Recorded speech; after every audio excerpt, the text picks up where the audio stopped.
What the hell does this say? He held his wounded hand, still glowing, up to his mentor. The old man squinted and replied, It says, warning. This podcast contains horror fiction. Contents may disturb you.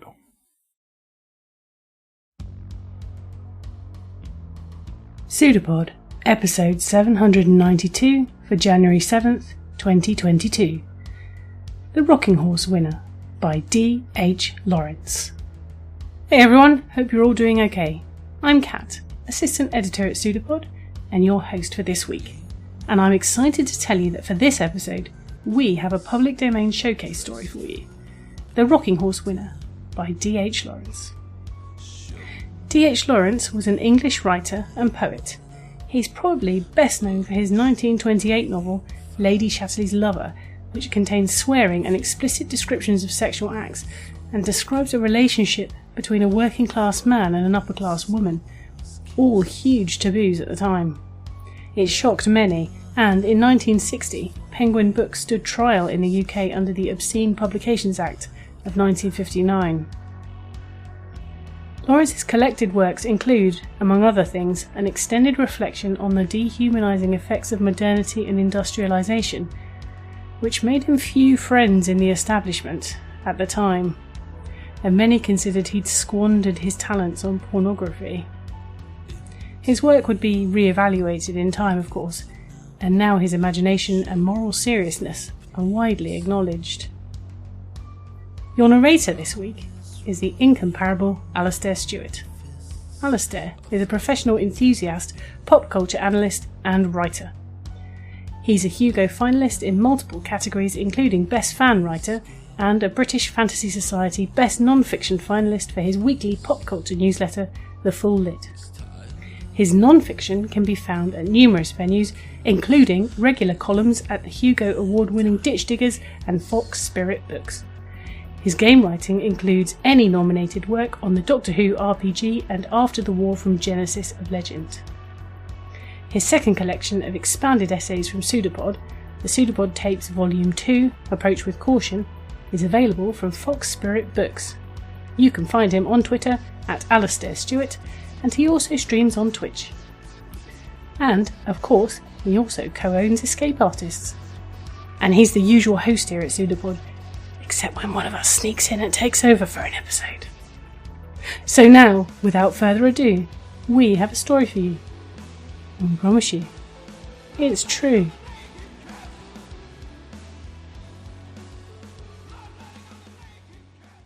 The Rocking Horse Winner by D.H. Lawrence. Read by Alistair Stewart. There was a woman who was beautiful, who started with all the advantages, yet she had no luck. She married for love, and the love turned to dust. She had bonny children, yet she felt they had been thrust upon her, and she could not love them. They looked at her coldly, as if they were finding fault with her, and hurriedly she felt she must cover up some fault in herself.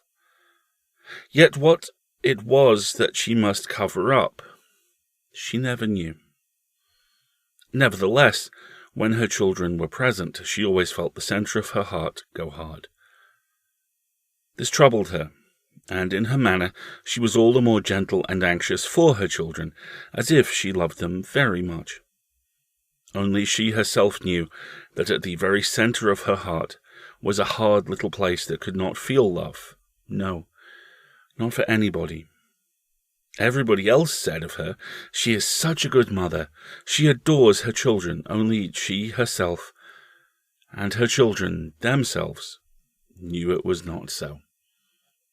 They read it in each other's eyes. There were a boy and 2 little girls. They lived in a pleasant house with a garden, and they had discreet servants and felt themselves superior to anyone in the neighbourhood. Although they lived in style, they felt always an anxiety in the house. There was never enough money. The mother had a small income, the father had a small income, but not nearly enough for the social position which they had to keep up.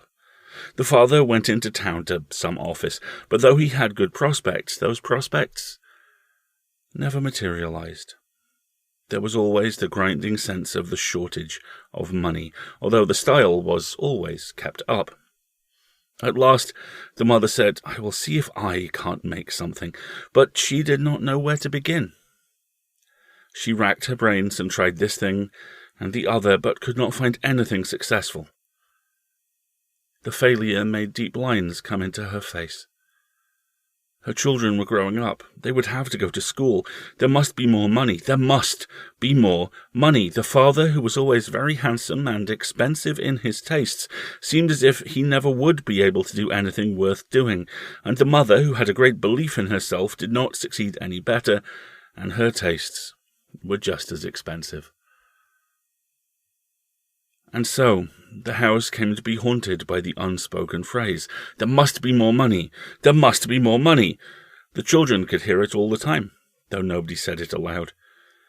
They heard it at Christmas, when the expensive and splendid toys filled the nursery. Behind the shining modern rocking horse, behind the smart doll's house, a voice would start whispering, "There must be more money! There must be more money!" And the children would stop playing to listen for a moment. They would look into each other's eyes to see if they had all heard, and each one saw in the eyes of the other two that they too had heard. There must be more money. There must be more money. It came whispering from the springs of the still swaying rocking horse, and even the horse, bending his wooden champing head, heard it. The big doll, sitting so pink and smirking in her new pram, could hear it quite plainly, and seemed to be smirking all the more self-consciously because of it. The foolish puppy, too, that took the place of the teddy bear, he was looking so extraordinarily foolish, for no other reason but that he had heard the secret whisper all over the house. There must be more money. Yet nobody ever said it aloud. The whisper was everywhere, and therefore no one spoke it, just as no one ever says, "We are breathing," in spite of the fact that breath is coming and going all the time. "Mother," said the boy Paul one day, "why don't we keep a car of our own? Why do we always use Uncle's or else a taxi?" "Because we're the poor members of the family," said the mother. "But why are we, Mother?" "Well, I suppose," she said slowly and bitterly, "it's because your father has no luck." The boy was silent for a moment. "Is luck money, Mother?" he asked a little timidly. "No, Paul, not quite. It's what causes you to have money." "Oh," said Paul vaguely. "I thought when Uncle Oscar said filthy lucre, it meant money." "Filthy lucre does mean money," said the mother, "but it's lucre, not luck." "Oh," said the boy. "Then what is luck, Mother?" "It's what causes you to have money. If you're lucky, you have money. That's why it's better to be born lucky than rich. If you're rich, you may lose your money, but if you're lucky, you will always get more money." "Oh, will you? And is Father not lucky?" "Very unlucky, I should say," she said bitterly. The boy watched her with unsure eyes. "Why?" he asked. "I don't know. Nobody ever knows why one person is lucky and another unlucky, don't they?" "Nobody at all? Does nobody know?" "Perhaps God, but he never tells." "He ought to, then." "And aren't you lucky either, Mother?" "I can't be. I married an unlucky husband." "But by yourself, aren't you?" "I used to think I was, before I married. Now I think I am very unlucky indeed." "Why?" "Well, never mind. Perhaps I'm not, really," she said. The child looked at her to see if she meant it, but he saw, by the lines of her mouth, that she was only trying to hide something from him. "Well, anyhow," he said stoutly, "I'm a lucky person." "Why?" said his mother with a sudden laugh. He stared at her. He didn't even know why he had said it. "God told me," he asserted, brazening it out. "I hope he did, dear," she said again with a laugh, but rather a bitter one. "He did, Mother." "Excellent," said the mother, using one of her husband's exclamations. The boy saw she did not believe him, or rather, that she had paid no attention to him and his assertion. This angered him somewhere and made him want to compel her attention. He went off by himself, vaguely, in a childish way, seeking for the clue to luck. Absorbed, taking no heed of other people, he went about with a sort of stealth, seeking inwardly for luck. He wanted luck. He wanted it. He wanted it. When the two girls were playing dolls in the nursery, he would sit on his big rocking horse, charging madly into space with a frenzy that made the little girls peer at him uneasily. Wildly the horse careered, the waving dark hair of the boy tossed, his eyes had a strange glare to them. The little girls dared not speak to him. When he had ridden to the end of his mad little journey, he climbed down and stood in front of his rocking horse, staring fixedly into its lowered face. Its red mouth was slightly open, its big eye was wide, and glassy bright. "Now," he would silently command the snorting steed, "now take me to where there is luck. Now take me!" And he would slash the horse on the neck with the little whip he had asked Uncle Oscar for. He knew the horse could take him to where there was luck, if only he forced it, so he would mount again and start on his furious ride, hoping at last to get there. He knew he could get there. "You'll break your horse, Paul," said the nurse. "He's always riding like that. I wish he'd leave off," said his elder sister, Joan. But he only glared down on them in silence. Nurse gave him up. She could make nothing of him. Anyhow, he was growing beyond her. One day, his mother and his Uncle Oscar came in when he was on one of his furious rides. He did not speak to them. "Hello, young jockey. Riding a winner," said his uncle. "Aren't you growing too big for a rocking horse? You're not a very little boy any longer, you know," said his mother. But Paul only gave a blue glare from his big, rather close-set eyes. He would speak to nobody when he was in full tilt. His mother watched him with an anxious expression. At last, he suddenly stopped, forcing his horse into the mechanical gallop, and slid down. "Well, I got there," he announced fiercely, his blue eyes still flaring and his sturdy long legs straddling apart. "Where did you get to?" asked his mother. "Where I wanted to go to," he flared back at her. "That's right, son," said Uncle Oscar. "Don't you stop till you get there. What's the horse's name?" "He doesn't have a name," said the boy. "Gets on without, all right?" asked the uncle. "Well, he has different names. He was called Sansovino last week." "Sansovino, eh? Won the Ascot." "How did you know his name?" "He always talks about horse races with Bassett," said Joan. The uncle was delighted to find that his small nephew was posted with all the racing news. Bassett, the young gardener who had been wounded in the left foot in the war and had got his present job through Oscar Cresswell, whose Batman he had been, was a perfect blade of the turf. He lived in the racing events, and the small boy lived with him. Oscar Cresswell got it all from Bassett. "Master Paul comes and asks me, so I can't do more than tell him, sir," said Bassett, his face terribly serious, as if he were speaking of religious matters. "And does he ever put anything on a horse he fancies?" "Well, I don't want to give him away. He's a young sport, sir. A fine sport, sir, if I may say so. Would you mind asking him yourself? He sort of takes a pleasure in it, and perhaps he'd feel I was giving him away, sir, if you don't mind." Bassett was serious as a church. The uncle went back to his nephew and took him for a ride in the car. "So, Paul, old man, you ever put anything on a horse?" the uncle asked. The boy watched the handsome man closely. "Why, do you think I oughtn't to?" he parried. "Not a bit of it. I thought perhaps you might give me a tip for the Lincoln." The car sped on into the country, going down to Uncle Oscar's place in Hampshire. "Honour bright," said the nephew. "Honour bright, son," said the uncle. "Well then, Daffodil." "Daffodil? I doubt it, sonny. What about Mirza?" "I only know the winner," said the boy, "and that's Daffodil." "Daffodil, eh?" There was a pause. Daffodil was an obscure horse, comparatively. "Uncle." "Yes, son?" "You won't let it go any further, will you? I promised Bassett." "Bassett be damned, old man. What's he got to do with it?" We're partners. We've been partners from the first. Uncle, he lent me my first 5 shillings, which I lost. I promised him, honour bright, it was only between me and him. Only you gave me that 10-shilling note I started winning with, so I thought you were lucky. You won't let it go any further, will you?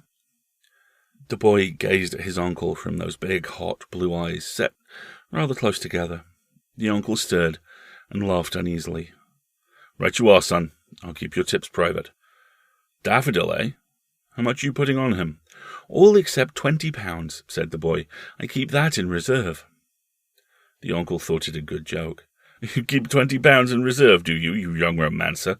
What you betting, then? I'm betting 300, said the boy gravely. But it's between you and me, Uncle Oscar. Honour bright. The uncle burst into a roar of laughter. It's between you and me, all right, you young Nat Gould, he said, laughing.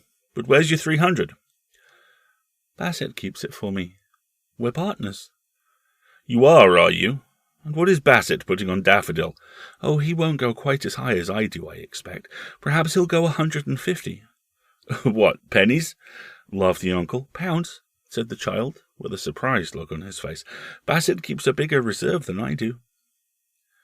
Between wonder and amusement, Uncle Oscar was silent.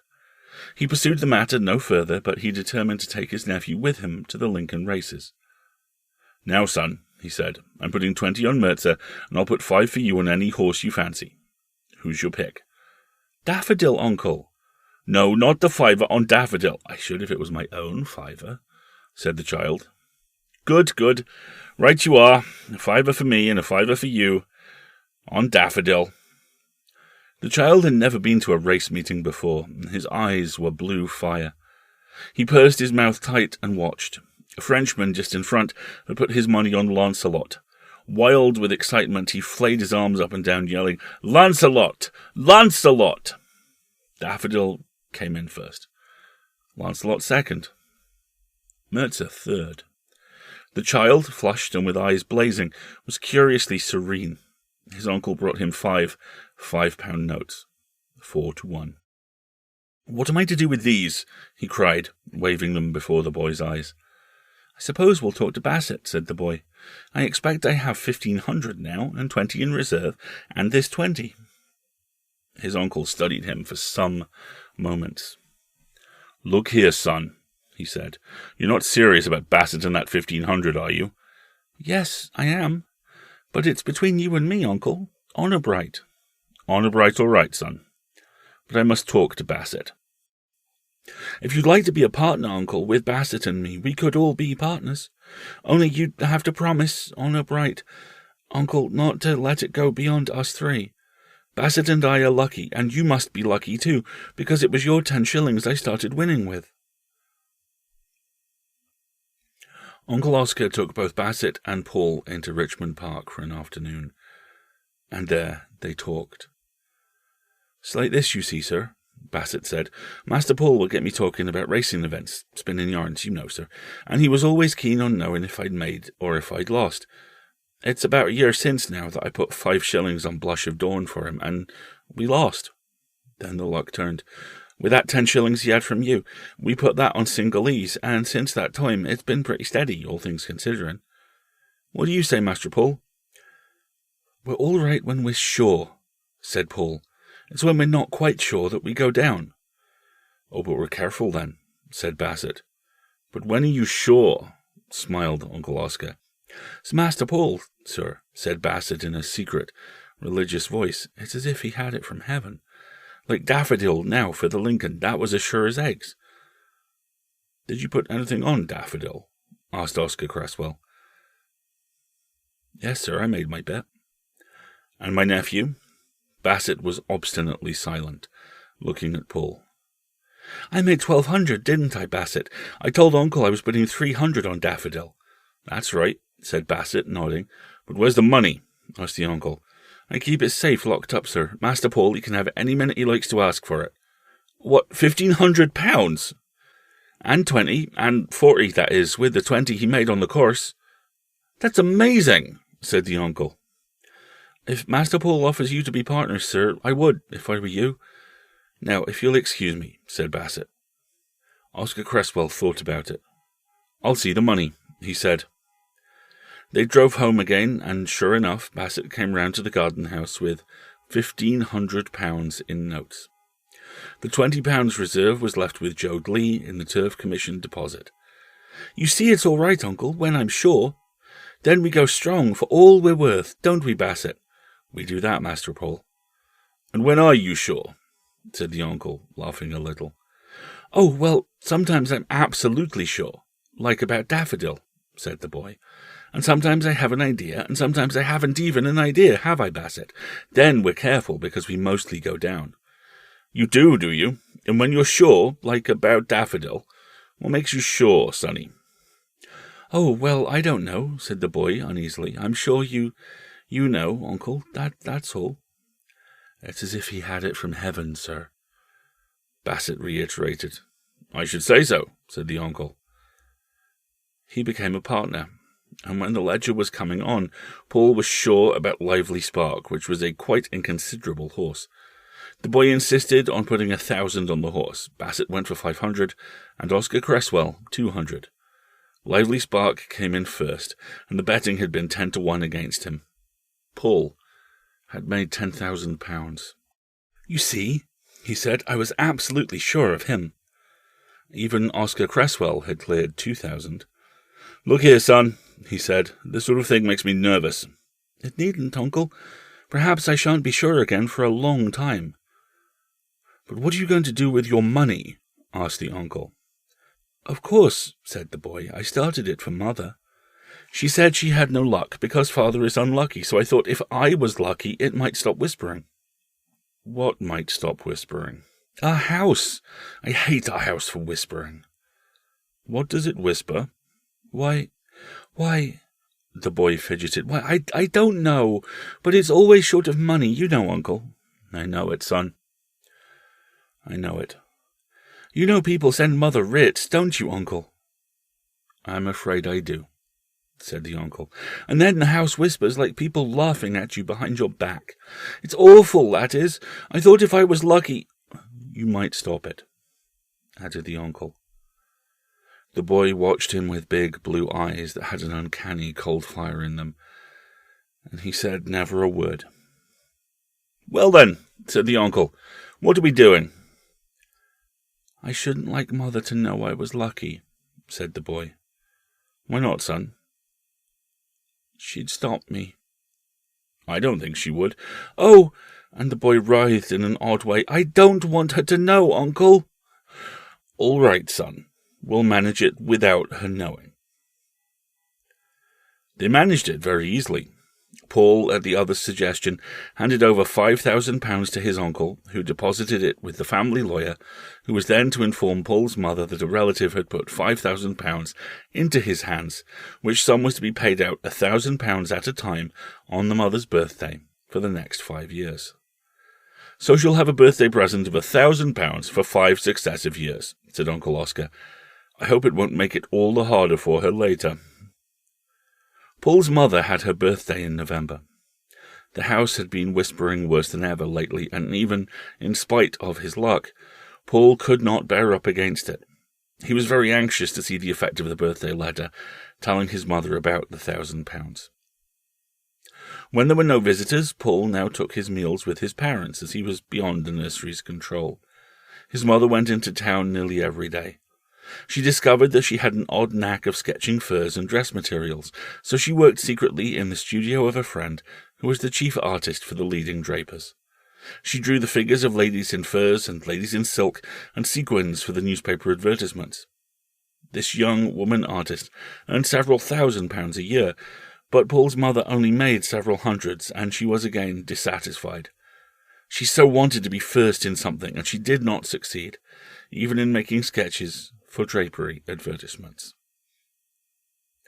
She was down to breakfast on the morning of her birthday. Paul watched her face as she read her letters. He knew the lawyer's letter. As his mother read it, her face hardened and became more expressionless. Then a cold, determined look came on her mouth. She hid the letter under the pile of others and said not a word about it. "Didn't you have anything nice in the post for your birthday, Mother?" said Paul. "Quite moderately nice," she said, her voice cold and absent. She went away to town without saying more. But in the afternoon Uncle Oscar appeared. He said Paul's mother had had a long interview with the lawyer, asking if the whole 5,000 could not be advanced at once, as she was in debt. "What do you think, Uncle?" said the boy. "I leave it to you, son." "Oh, let her have it, then. We can get some more with the other," said the boy. "Bird in the hand is worth two in the bush, laddie," said Uncle Oscar. "But I'm sure to know for the Grand National, or else the Lincolnshire, or else the Derby. I'm sure to know for one of them," said Paul. So Uncle Oscar signed the agreement, and Paul's mother touched the whole 5,000. And then something very curious happened. The voices in the house went mad, like a chorus of frogs on a spring evening. There were certain new furnishings, and Paul had a tutor. He was really going to Eton, his father's school, in the following autumn. There were flowers in the winter, and a blossoming of the luxury Paul's mother had been used to, and yet the voices in the house, behind the sprays of mimosa and almond blossom, and from under the piles of iridescent cushions, simply trilled and screamed in a sort of ecstasy. "There must be more money! Oh, there must be more money! Oh, now, there must be more money! More than ever! More than ever!" It frightened Paul terribly. He studied away at his Latin and his Greek with his tutors, but his intense hours were spent with Bassett.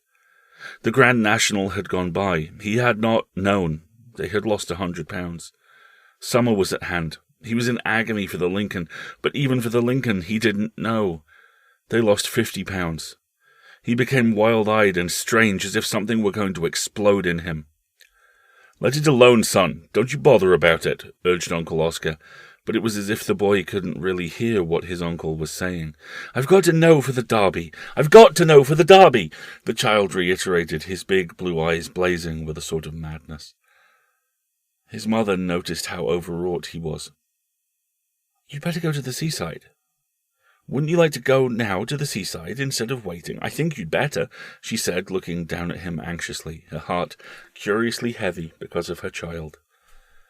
But Paul lifted his uncanny blue eyes. "I couldn't possibly go before the Derby, Mother," he said. "I couldn't possibly." "Why not?" she said, her voice becoming heavy when she was opposed. "Why not? You can still go from the seaside to see the Derby with your Uncle Oscar if that's what you wish. No need for you to wait here. Besides, I think you care too much about those races. It's a bad sign. My family has been a gambling family, and you won't know till you grow up how much damage it has done. But it has done damage. I shall have to send Bassett away and ask Uncle Oscar not to talk racing to you, unless you promise to be reasonable about it. Now, go away to the seaside and forget it. You're all nerves." "I'll do what you like, Mother, so long as you don't send me away till after the Derby," the boy said. "Send you away from where? Just from this house?" "Yes," he said, gazing at her. "Why, you curious child, what makes you care about this house so much suddenly? I never knew you loved it." He gazed at her without speaking. He had a secret within a secret, something he had not divulged, even to Bassett or to his Uncle Oscar. But his mother, after standing undecided and a little bit sullen for some moments, said, "Very well then, don't go to the seaside till after the Derby if you don't wish it, but promise me you won't let your nerves go to pieces. Promise you won't think so much about horse racing and events, as you call them." "Oh no," said the boy casually, "I won't think much about them at all, Mother. You needn't worry. I wouldn't worry, Mother, if I were you." "If you were me and I were you," said his mother, "I wonder what we should do." "But you know you needn't worry, Mother, don't you?" the boy repeated. "I should be awfully glad to know it," she said wearily. "Oh, well, you can, you know. I mean, you ought to know you needn't worry," he insisted. "Ought I? Then I'll see about it," she said. Paul's secret of secrets was his wooden horse, that which had no name. Since he was emancipated from a nurse and a nursery governess, he had had his rocking horse removed to his own bedroom at the top of the house. "Surely you're too big for a rocking horse?" his mother had remonstrated. "Well, you see, Mother, till I can have a real horse, I like to have some sort of animal about," had been his quaint answer. "Do you feel he keeps you company?" She laughed. "Oh, yes, he's very good. He always keeps me company when I'm there," said Paul. So the horse, rather shabby, stood in an arrested prance in the boy's bedroom. The derby was drawing near, and the boy grew more and more tense. He hardly heard what was spoken to him. He was very frail, and his eyes were really uncanny. His mother had sudden strange seizures of uneasiness about him. Sometimes, for half an hour, she would feel a sudden anxiety about him that was almost anguish. She wanted to rush to him at once and know he was safe. 2 nights before the derby, she was at a big party in town, when one of her rushes of anxiety about her boy, her firstborn, gripped her heart till she could hardly speak. She fought with the feeling might and main, for she believed in common sense, but it was too strong. She had to leave the dance and go downstairs to telephone to the country. The children's nursery governess was terribly surprised and startled at being rung up in the night. "Are the children all right, Miss Wilmot?" "Oh, yes, they're quite all right." "Master Paul, is he all right? He went to bed as right as a trivet. Shall I run up and look at him?" No, it's fine," said Paul's mother reluctantly. "Don't trouble, it's all right. Don't sit up. We shall be home fairly soon." She did not want her son's privacy intruded upon. "Very good," said the governess. It was about 1 o'clock in the morning when Paul's mother and father drove up to their house. All was still. Paul's mother went to her room and slipped off her white fur cloak. She had told her maid not to wait up for her. She heard her husband downstairs mixing a whiskey and soda. And then, because of the strange anxiety at her heart, she stole upstairs to her son's room. Noiselessly she went along the upper corridor. Was there a faint noise? What was it? She stood with arrested muscles outside his door, listening. There was a strange, heavy, and yet not heavy noise. Her heart stood still. It was a soundless noise, yet rushing and powerful, something huge in violent, hushed motion. What was it? What in God's name was it? She ought to know. She felt that she knew the noise. She knew what it was. Yet she could not place it. She couldn't say what it was, and on it went like a madness. Softly, frozen with anxiety and fear, she turned the door handle. The room was dark, yet in the space near the window she heard and saw something plunging to and fro. She gazed in fear and embarrassment. Then suddenly she switched on the light and saw her son in his big green pyjamas madly surging on his rocking horse. The blaze of light suddenly lit him up as he urged the wooden horse and lit her up as she stood, blonde in her dress of pale green and crystal, in the doorway. "Paul!" she cried. "Whatever are you doing?" "It's Malabar!" he screamed in a powerful, strange voice. "It's Malabar!" His eyes blazed at her for one strange and senseless second, as he ceased urging his wooden horse, and then he fell with a crash to the ground, and she, all her tormented motherhood flooding upon her, rushed to gather him up. But he was unconscious, and unconscious he remained with some brain fever. He talked and tossed, and his mother sat stonily by his side. "Malabar! It's Malabar! Bassett! Bassett, I know! It's Malabar!" So the child cried, trying to get up and urge the rocking horse that gave him his inspiration. "What does he mean by Malabar?" asked the heart-frozen mother. "I don't know," said the father stonily. "What does he mean by Malabar?" she asked her brother Oscar. "It's one of the horses running for the derby," was the answer, and in spite of himself, Oscar Cresswell spoke to Bassett, and himself put 1,000 on Malabar, at 14-1.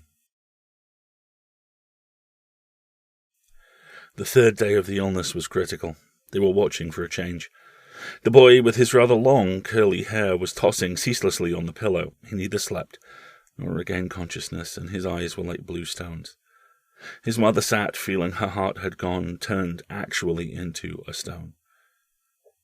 In the evening, Oscar Cresswell did not come, but Bassett sent a message, saying could he come up for one moment, just one moment. Paul's mother was very angry at the intrusion, but on second thoughts, she agreed. The boy was the same. Perhaps Bassett might bring him to consciousness. The gardener, a shortish fellow with a little brown moustache and sharp little brown eyes, tiptoed into the room, touched his imaginary cap to Paul's mother, and stole to the bedside, staring with glittering, smallish eyes at the tossing, dying child. "Master Paul," he whispered. "Master Paul, Malabar came in first, all right. A clean win. I did as you told me. You've made over £70,000. You got over 80,000. Malabar came in all right, Master Paul." "Malabar? Malabar? Did I say Malabar, Mother? Did I say Malabar? Do you think I'm lucky, Mother? I knew Malabar, didn't I? Over £80,000. I call that lucky, don't you, Mother? Over £80,000. I knew, didn't I know I knew? Malabar came in all right. If I ride my horse till I'm sure, then I tell you, Bassett, you can go as high as you like. Did you go for all you were worth, Bassett?" "I went 1,000 on it, Master Paul. I never told you, Mother, that if I can ride my horse and get there, then I'm absolutely sure. Oh, absolutely. Mother, did I ever tell you? I am lucky." "No, you never did," said the mother. The boy died in the night, and even as he lay dead, his mother heard her brother's voice saying to her, "My God, Hester, you're 80-odd thousand to the good and a poor devil of a son to the bad. But that poor devil, he's best gone out of a life where he rides his rocking horse to find a winner."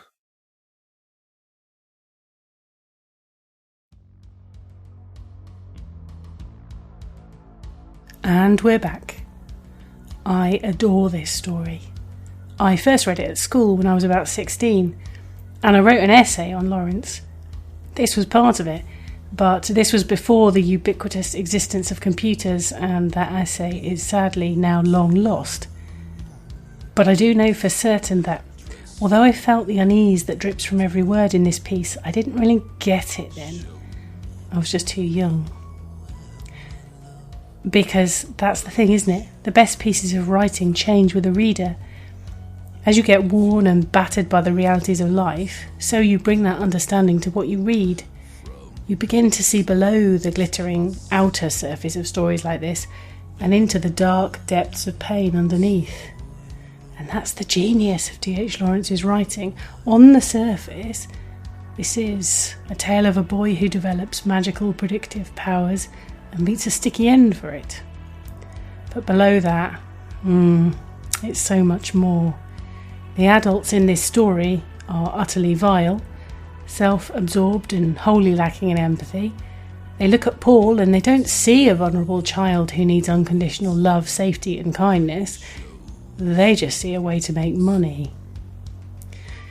Terry Pratchett famously said that evil begins when you begin to treat people as things, and that's exactly what the adults are doing here. But it's worse. Because not only do they treat the child as nothing more than an asset, literally to the point of commenting at the end that the mother is 80,000 to the good and a poor devil of a son to the bad, they also convince the child that's his purpose. He's a tool to make the money, nothing more. It's abusive, but it's also subtle. It's all covert, emotional abuse, the sort that leaves no bruises, on the outside, anyway. And then, stand back, take a wider look at the cracked mirror that's reflecting our modern capitalist society. The people in power who care only about the money they can make, and not in the slightest about the people doing the work, who might die as a consequence of their selfish motivations. Brilliant work from a master storyteller, whose writing explores the full range of human experience. His other books, by the way, include Sons and Lovers, The Rainbow, and Women in Love. Check them out if you haven't read them recently. PseudoPod is funded by you, our listeners. As always, if you can, please go to pseudopod.org and donate by clicking on Feed the Pod. If you can't afford to do that, then please consider leaving reviews of our episodes, tweeting about them, or generally making a noise on whichever form of social media is your preferred poison. Oh, and if you like merch, and who doesn't, Escape Artists now has a Void merch store with a huge range of fabulous hoodies, t-shirts and other goodies. Check it out.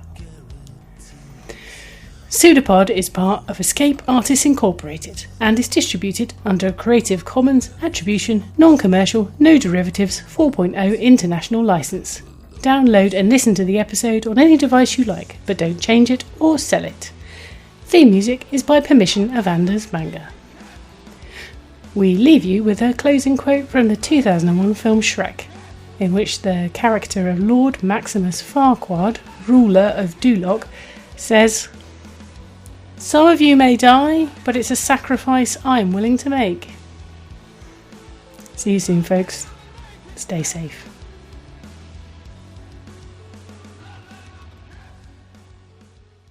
It's a pseudopod. It's a big foot. It's all about podcasts these days.